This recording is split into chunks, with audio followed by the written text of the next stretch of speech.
Okay, so it is time to review this Xbox 2023 showcase. This is Unnecessary Rambling. I'm Brandon Sylvia. Thank you all for stopping by. Hands down, the best showcase of this summer, not E3 season, the Summer Game Fest season. Hands down, the best showcase. Not even close to close. This was the best showcase. And yeah, Phil Spencer with that quote of feeling all pessimistic, dooming and glooming about how are we going to get people to buy Xbox consoles. That's how you do it. That's how you do it. That's a fucking great showcase. An incredible showcase. Straight to the point. Tons of gameplay. Tons of big reveals that I did not see coming. Some huge, surprising, shocking announcements. And that was really, really good. I think for an overall grade, I'm somewhere in between B plus, A minus. There was a couple things that have me a little bit concerned, a little bit worried, and we'll get into that. Not seeing some gameplay on games that I really expected to see a little bit more of, but unbelievable showcase from top to bottom with a very, very minor concerns in there. But damn good, and I'm really excited to talk about this. We finally have a showcase that I'm coming in here really excited, really hyped up to talk about. These are the moments, these are those E3 of Dreams style moments, and there are quite a few in here that fit that billing, in my opinion. So let's go ahead and run through everything revealed here at this 2023 Xbox showcase. So let's kick it off with, obviously, the opener. This was a big opener. We got Fable.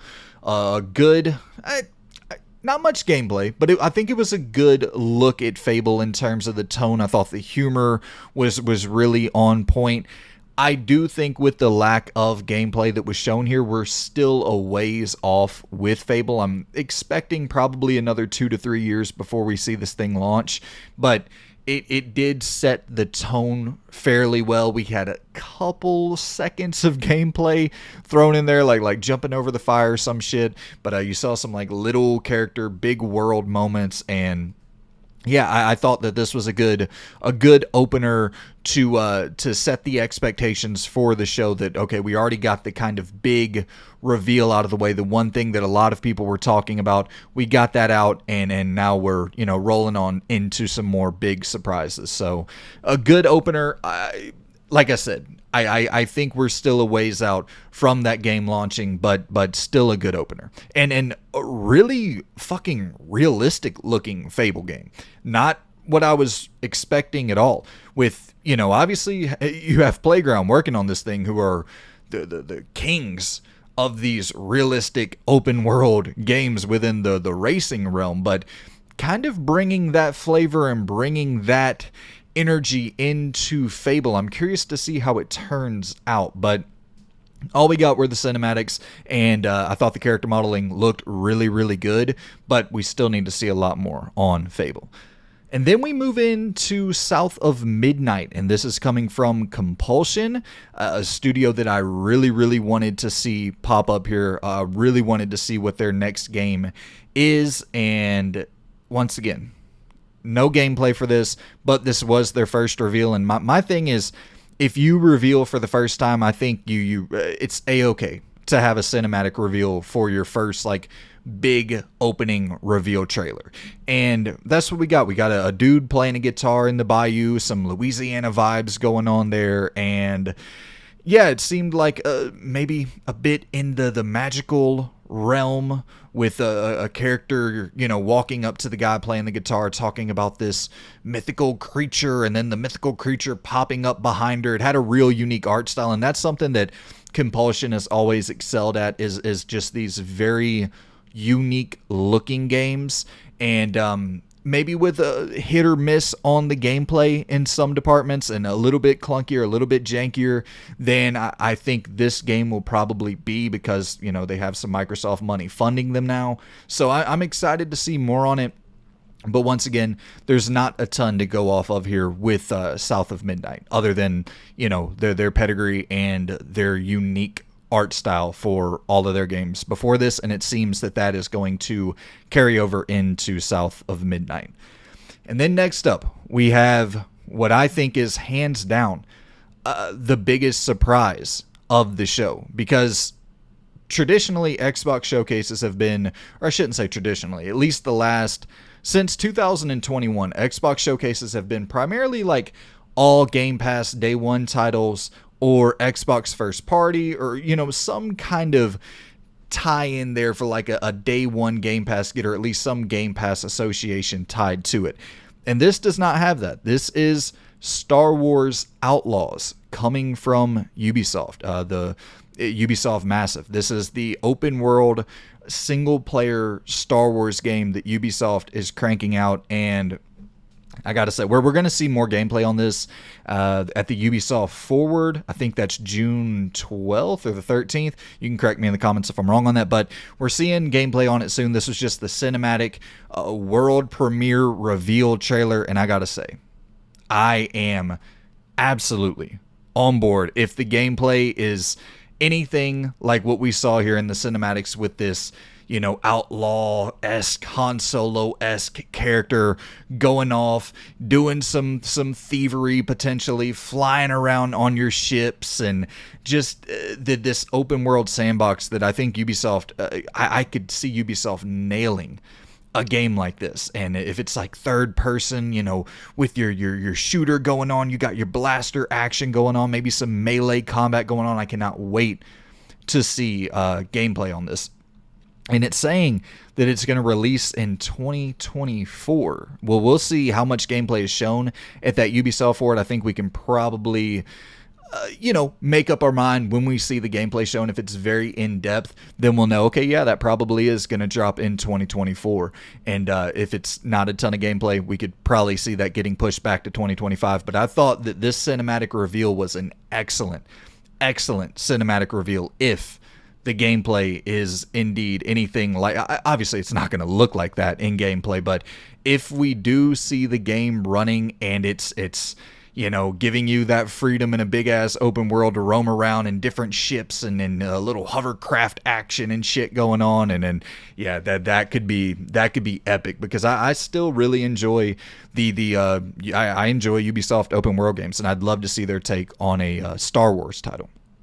And then we go into 33 Immortals. This is a Hades looking but co-op. It looks like Hades from an art style perspective, but it's this humongous co-op game. 33 players in co-op at one time.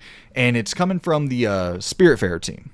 And I think this is one of the more interesting co-op games I've ever seen in my life. This looks really, really unique, and it's coming to Game Pass day one. I thought that was a really good reveal. Usually co-op games, I look at it and it's like, yeah, that's something I've seen 152 other times. This is like, I don't know if I've seen anything that looks quite like this. So 33 Immortals dropping day one on Game Pass. And then we go into Payday 3, and I gotta say here, there was quite a bit of gameplay shown off for Payday 3. I can't lie, I'm not a Payday guy, but this looked good. The gameplay looked good, a good first-person shooter focus. I thought the shooting was impressive. It looked more realistic than I remember Payday 2 and Payday 1 looking. I could be wrong. I don't pay much attention to those games, but I always thought that they had a slightly more zany, cartoony sort of aesthetic. And this looked like straight up fucking very, very realistic and very impressive on a visual level. And then a lot of gameplay was shown off here because it is releasing September 21st. And it's day one on Game Pass. That's huge. I mean, that is huge, dude. Payday, they have a humongous player base. And for that to come to Game Pass day one, that's that. And I also got to say this. You guys can correct me in the comments if I'm wrong on some of these things about day one Game Pass locks, because there were certain trailers that were shown off and it like popped up, this is day one on Game Pass. And then other trailers, it would just say like Game Pass in the lower, in the lower screen. And so I don't know if some of the games revealed were like, yeah, it's going to come to Game Pass at some point. and then others are like, yeah, this is an absolute lock for day one on Game Pass. I kind of got confused with that in the showcase. So, if I misspeak here, definitely let me know. But from what I remember, I think Payday 3 was a day one Game Pass title, and that's a fucking humongous get for Xbox.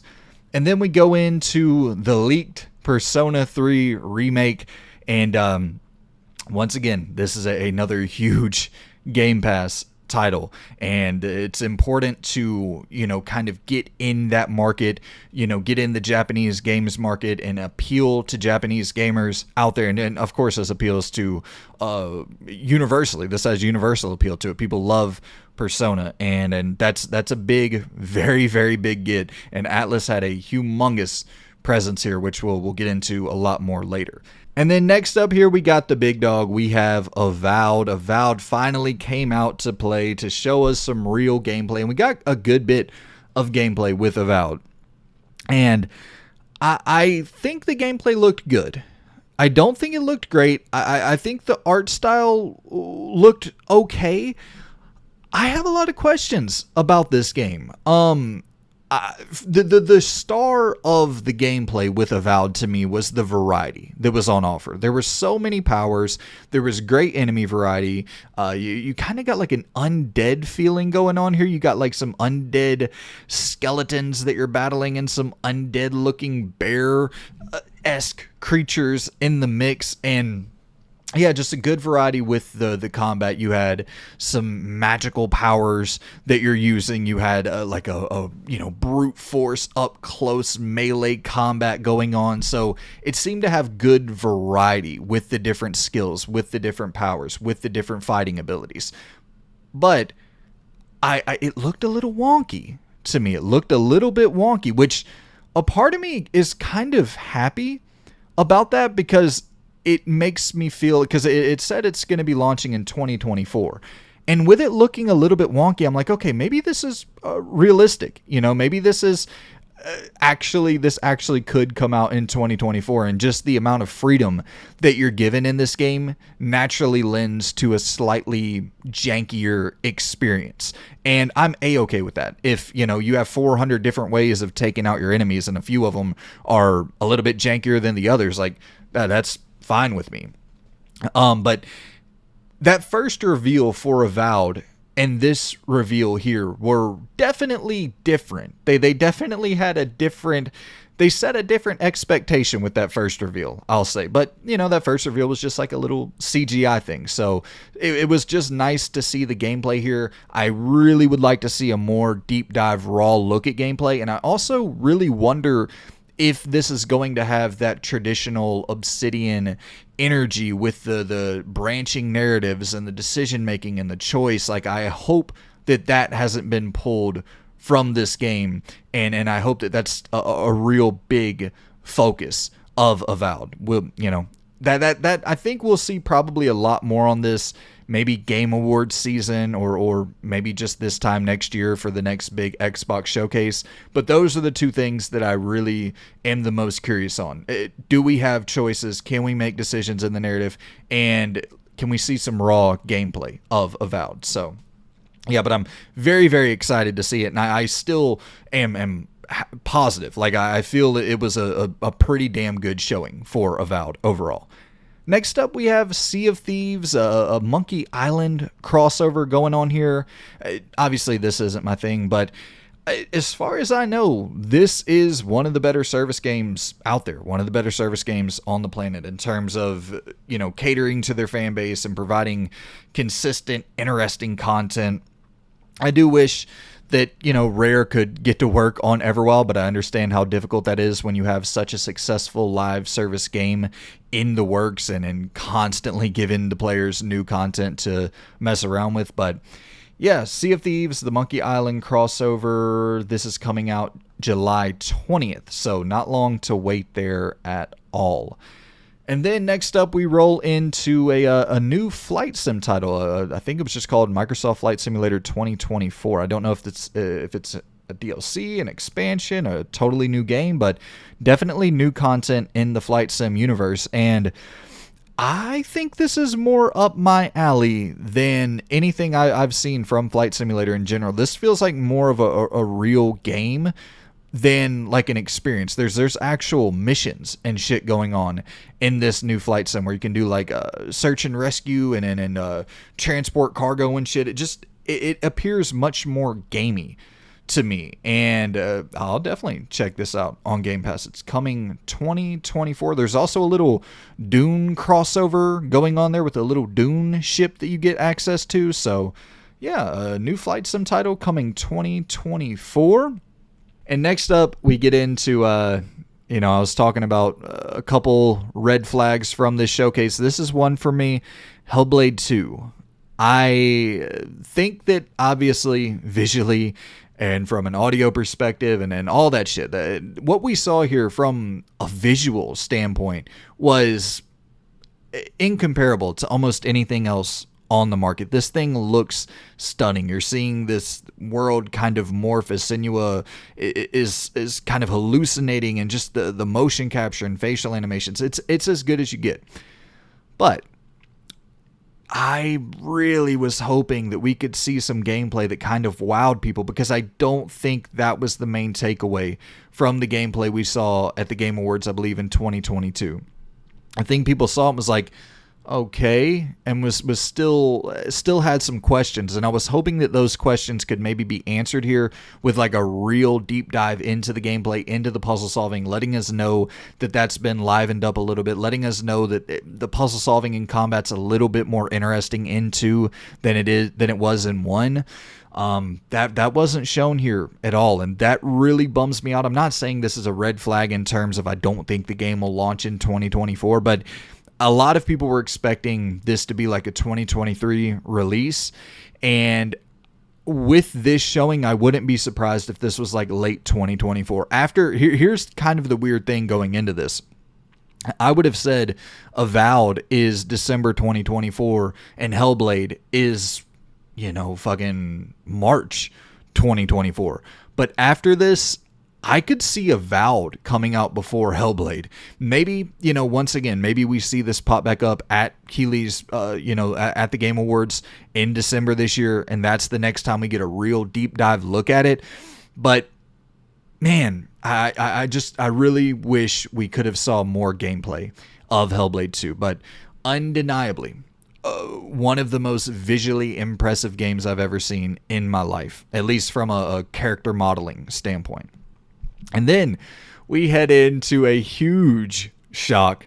We got Like a Dragon Infinite Wealth. And just from a conceptual standpoint, just from a baseline reveal trailer, this is top notch, man. This is absolutely top notch. You got old dude just essentially walking around trying to cover his junk for the whole trailer. Well, he's actually unknowingly covering his junk for the whole trailer. Like these, I forget what it was, but it's essentially something falls down and then it's sunscreen that's covering his junk. Like he's constantly avoiding his damn junk being shown on the screen. It's absolutely hilarious. Just a great reveal trailer for a game. Sets it sets the tone for what to expect from this game. And I think that, if I'm not mistaken, this will be the first Yakuza game that's ever had like an American setting, if I'm not mistaken. If, this is indeed going to take place in America, which that is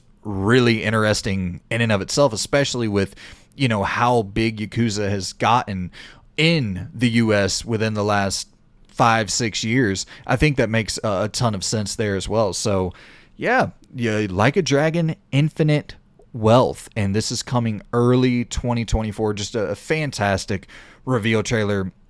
I believe that RGG is having some sort of like Yakuza showcase at some point soon, so I wouldn't be surprised if we saw Like a Dragon Infinite Wealth pop up there. And then we had Fallout 76 Atlantic City. And then we had Path of the Goddess. This is a new IP coming from Capcom. And the footage looked a bit grainy of this, but I'm very, very, very interested to see more. It had kind of like a Onimusha meets Okami vibe. Like it had the Onimusha hack and slash feel, but a bit of a quicker approach to that. And then the Okami esque art style, and it not, I wouldn't say as unique or as pretty as Okami, but I'm really really curious to see what this game is all about. But a new Capcom IP being revealed here, I mean that's good shit for me. I'm definitely on board to see more of it. We didn't get a deep dive into it, but I'm absolutely on board to see more of Path of the Goddess. And then we had Forza Motorsport. It finally got its release date for October 10th, 2023. And then we had Elder Scrolls Online Necrom that got a June 20th release date. And then we had Overwatch 2 DLC. It seemed like a bit of a story. You had a bit of story stuff going on here with a August 10th release date for that DLC. And then we had Persona 5 Tactics. And then this is definitely going to be some good Game Pass content with a November 17th, 2023 Day 1 Game Pass release. And then we had a Starfield trailer, which we'll talk a lot more about Starfield as we go on here.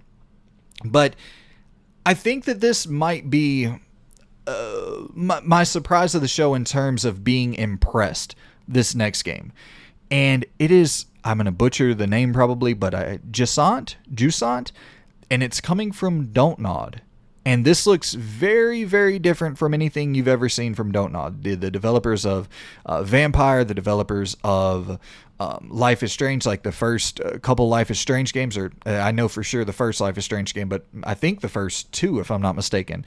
But this looks to be a lot more of a Zelda meets Death Stranding kind of vibe.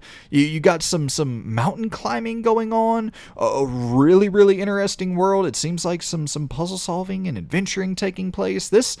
I think this looks really really damn good. Coming to Game Pass Day 1 fall 2023, so we'll get to play it this year if it does not get delayed. The reason I'll say, and you know what, I don't know if I would say this is the one that impressed me the most. There's one other one that we'll talk about a bit more, but in terms of this shocked me because Don't Nod is also working on Banisher's Ghost of New Eden, which is supposed to release this year as well. So that's I'm sure they have multiple different teams working on these projects, but that's a busy studio over there at Don't Nod. And yeah, I think that this looks damn good. The art style, everything about this Jusant game looks really, really solid.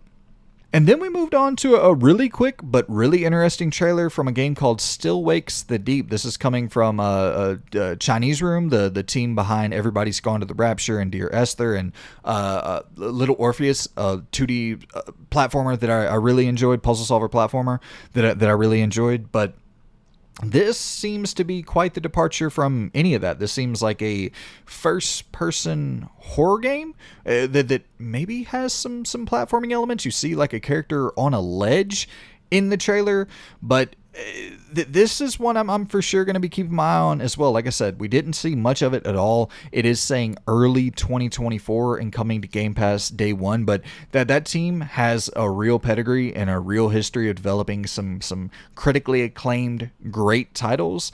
And yeah, I'll be keeping my eye on Still Wakes the Deep. Next up, we had Dungeons of Hinterberg. And similar to that Jusant game that we were just talking about, I think this would be my other one that just in terms of what was shown really, really got me excited. It was just fucking non-stop gameplay. It had a sick-ass art style. It looked very similar to Sable, which once again was a Game Pass Day 1 launch, I think in 2021 if I'm not mistaken. But in the trailer here, you're ziplining, you're snowboarding, you got some third person action combat going on, and I thought this looked exceptional. This will be one that I'm for sure checking out on Day 1. Another 2024 title with no specific release date, but Day 1 Game Pass, Dungeons of Hinterberg. I'll be there checking you out. This shit looks so cool. Anytime you throw in, some extreme sports into the mix along with, an action adventure narrative game, I am there for sure. It's just so unique. You don't see stuff like this often at all. And then we got a big dog coming into the mix for its DLC. We had Cyberpunk Phantom Liberty. And from what was revealed here, we got some spy missions taking place in Dogtown, which is a new part of Night City, and you are rescuing the president. You're also, you're continuing off of the story from Cyberpunk 2077. So V still has that condition that you'll know if you finish Cyberpunk 2077, and you're trying to find a solution for that condition. And that pretty much led us right into gameplay. And you're seeing a slightly creepy, slightly more ominous location with Dogtown and some of the little districts that you're going to be exploring, and you're battling like these big ass mech creatures. The gameplay looked great. This was a really, really good showing for the Cyberpunk Phantom Liberty DLC. It is launching September 26th of this year.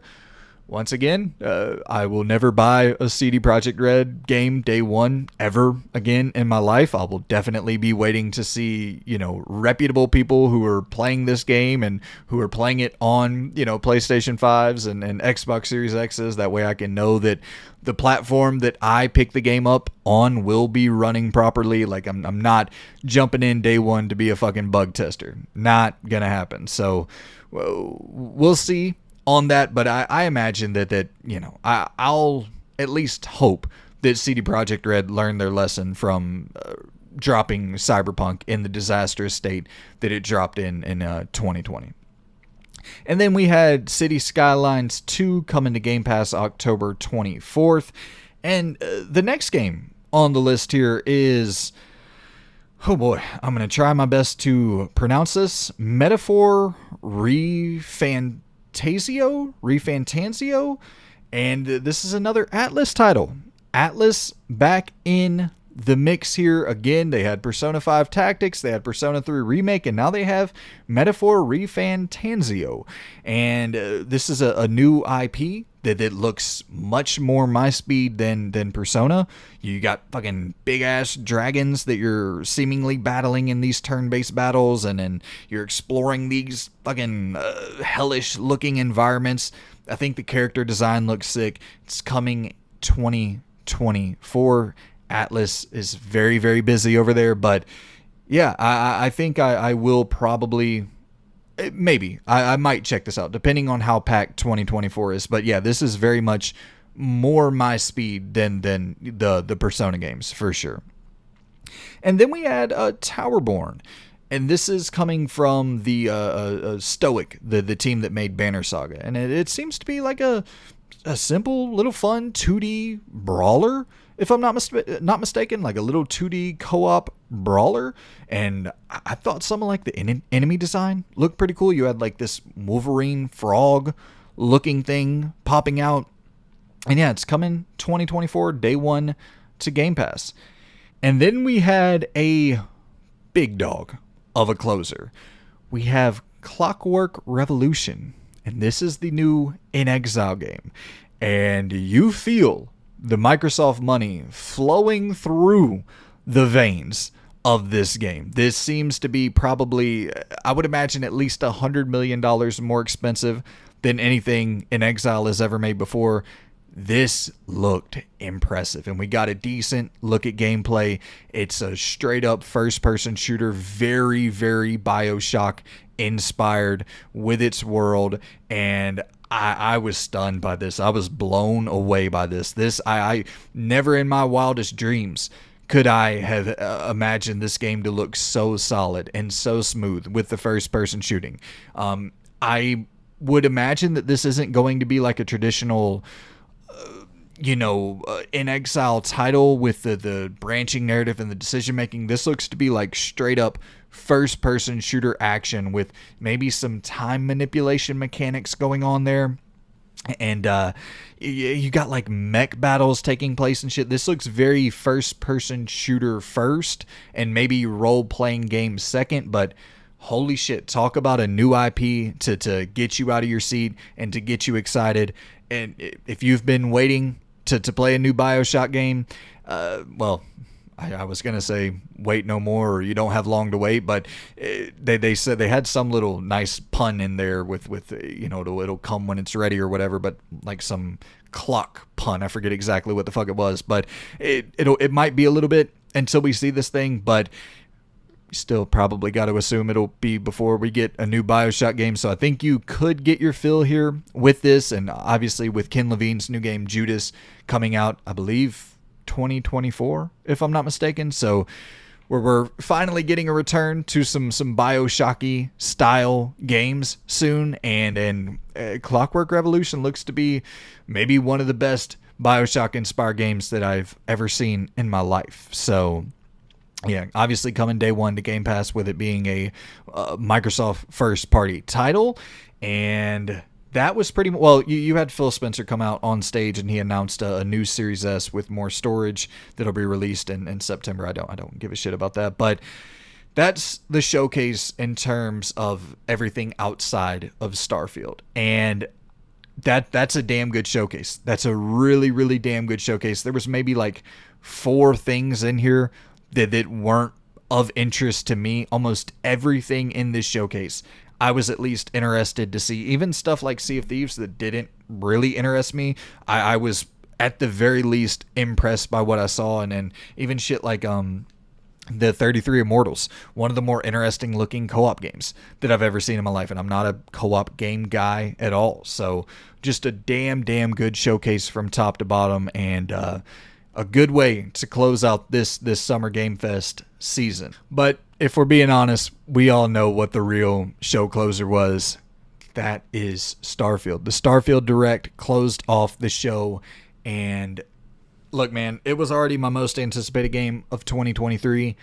I think after watching this, it could very well be my most anticipated game ever made. And I think that the shocking kind of thought that I came away from this Starfield Direct with was that it feels a lot like Grand Theft Auto in space with some of the new shit that they showed off here. Like you can literally just pull up to different ships, jump on their ships, invade the ships, and then just take off with the damn ship in space. And you commandeer their damn ship, and now it's your ship.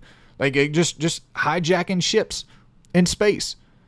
That's fucking awesome. That's so cool.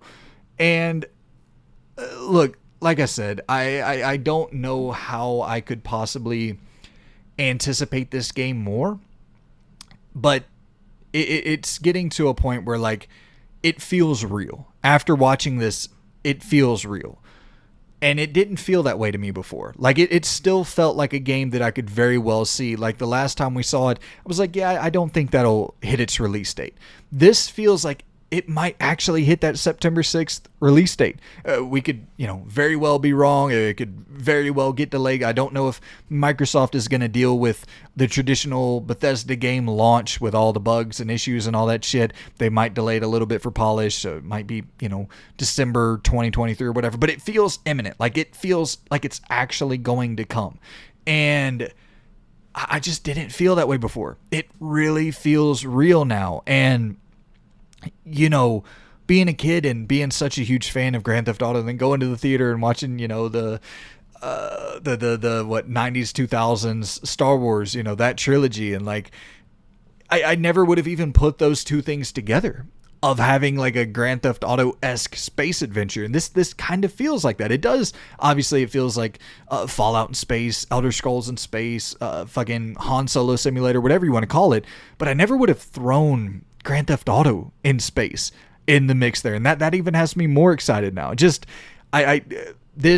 everything that we saw in this Direct looked fantastic. The gameplay, the combat looked so much better than the first time we saw it. I don't know if that's, id's doings in the mix there when they went into Bethesda and tried to help clean up the first person shooting a little bit. Definitely feels much better, looks much better. It seems that the enemies actually react to being shot, which is that was probably the biggest complaint from the first time we saw the deep dive into Starfield's gameplay, that the enemies, it just looked like you were, shooting them and lowering the damn health percentage, their health meter, but you weren't actually doing any damage, that they felt like they weren't reacting to what was being done.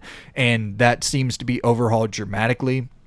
They also have like an all-new animation system that they touted and really showed off third-person animations going on with like the third-person running and even a little bit of third-person melee action, which is something that has always been horrendous in Bethesda games before this. So that is really interesting. It seems to make third-person look like a more viable way of playing in Starfield than any of the other Bethesda games before this, but the biggest feature that was shown off in this entire direct, in my opinion, was that you have a map where you can pull up, all the fucking 1,000 planets, but you can see on these planets what is the good shit, what is the important shit, what is the, the story quests, and the you can find the real content of the game. And then after, because if you're someone like me, I don't really give a fuck about base building. I don't give a fuck about mining resources. I want to find cool shit to go do, cool character interactions, cool moments in the game. And then after I do all that, then I'll kind of go wander around the galaxy. But my big worry was that that wasn't going to be in place, and that I was going to kind of be stumbling and bumbling through the galaxy, just waiting for cool encounters and cool spontaneous moments to pop up. No, you can absolutely have a guided linear experience and then go off and do a lot of open world adventuring after the fact if you like to play that way, which I absolutely do. So that is a huge game changer for me. Let's see here. I wrote down quite a few notes. Decision making. They really showed a lot of choice and decision making in this deep dive, which is something that I don't think we see. I don't think we saw much of at all until this direct here. That was huge for me. And it seems that a lot of the choices and decisions that you make depend on the traits that you choose from the start of the game, which once again sounds sick as fuck. They went into your skill and your skill trees, and they say that you rank your skills up by completing challenges for that particular skill. But they showed off some cool shit, like they had a xenosociology, which lets you like mind control aliens, and you can go in and with your jetpack like upgrade the shit out of your jetpack abilities that'll essentially let you just jetpack around everywhere at all times. A lot of cool abilities that actually seem to have fun gameplay, like fun gameplay response, fun gameplay situations tied into it. Let's see. Yeah, I wrote down here, it showed a ton of different ways of playing, really letting you to get to make this experience your own. You can customize your ship any type of way you want. You have so many silly customization options going on there. They have the crew members, the companions. You can meet them out in the world, and you can bring them onto your ship. You can go from just straight up friendships to romantic interests. So all of that is in play here. And yeah, I already talked about you can steal enemy ships by invading them, just going in, blasting some enemies, taking over their ships. And it also says you can find like these spontaneous encounters out in space where you just pull up to just a ship out in space, talk to them. You can go on a little quest together, see if they have any information, or just pull up to their ship and go and eat some damn dinner with them, eat some lunch with them, hang out with this just random character out in the middle of space on their ship eating some fucking dinner in space. Just goddamn, man. So little shit like that just gets me so excited to see these random spontaneous encounters that could pop up in the game.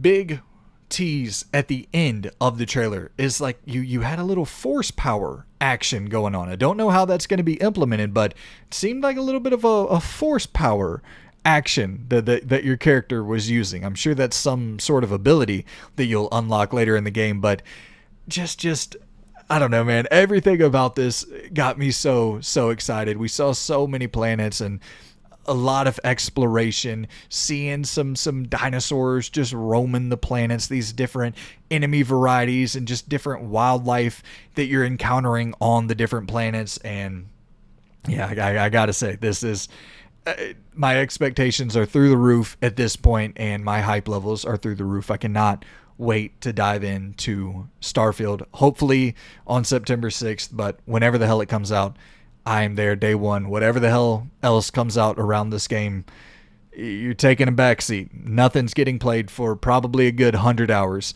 until I finish Starfield. So great way to close off the conference, and I can't wait for Starfield. All right, I guess we can get into my prediction results now. I started off real strong and then absolutely imploded from that point on. So I predicted Fable, Avowed, Hellblade 2, Forza 8, Compulsion, In Exile. All 6 of those, my first 6 predictions, I got correct, and literally everything else on this list I got wrong. State of Decay 3 didn't show up, Contraband didn't show up, Kojima's Cloud Game didn't show up, Cocoon didn't show up, Replaced didn't show up, Texas Chainsaw didn't show up, Exoprimal didn't, Lies of P, Bounty Star, 100 Heroes, Thirsty Suitors, The Big Con, Stalker 2, Norse Oak Song showed up. So 6, and also Doom. Doom didn't show up as well. I thought that'd be the surprise of the show. So 6 out of 21. Not a good prediction results there, but hey, I'm actually happy to be wrong on that, because I think, no disrespect to a lot of those games, a lot of the shit we had here was a whole hell of a lot more exciting than what I was predicting. So damn good showcase, man. I really do think that it's very close to an A range for the showcase. If we saw gameplay of Fable, and if we saw gameplay, like real combat and puzzle gameplay of Hellblade 2, and it looked a lot better than, the first game, I think that's an A showcase. South of Midnight, not really expecting much gameplay from that since it's the first reveal for Compulsion's new game.